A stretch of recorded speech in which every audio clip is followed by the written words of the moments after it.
Welcome to this week's Canadian Whitetail Scouting segment. Locate, learn, set up, hunt. Brought to you by Muddy Outdoors. Trying to accurately age a deer on the hoof can be difficult, especially when you don't have the history with that animal. Essentially, the history with that deer is the best indication to knowing that deer's exact age.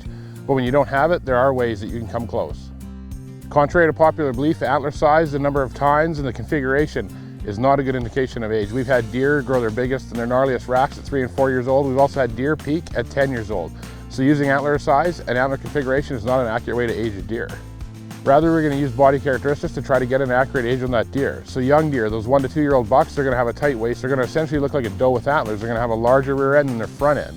That 2 to 3 year old buck, as they grow up, he's still going to be long and lanky. He's going to have the long legs that look too long for his body. He's still going to have a larger rear end than his front end and still be quite tight in the waist. At 4 years old, that deer's starting to grow up. So now his hind and his front end are starting to match more. His brisket's going to start to round out a little bit and be less pronounced.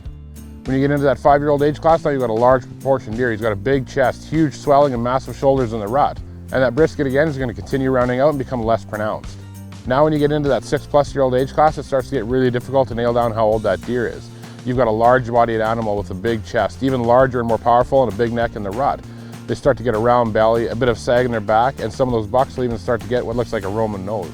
Their brisket will have also rounded out and melted into their body to the point that they might now look like they've got a bit of a sagging brisket. Now fully mature and in the prime of his life. Images of these deer are often what we see when we think of kings and legends of the whitetail woods. Now the only way to know exactly how old that deer is to have the history with that deer. But these are just some tips to help you narrow down and try to determine what age class that buck you're looking at might be in.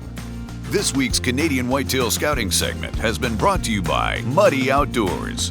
Share your own muddy moment.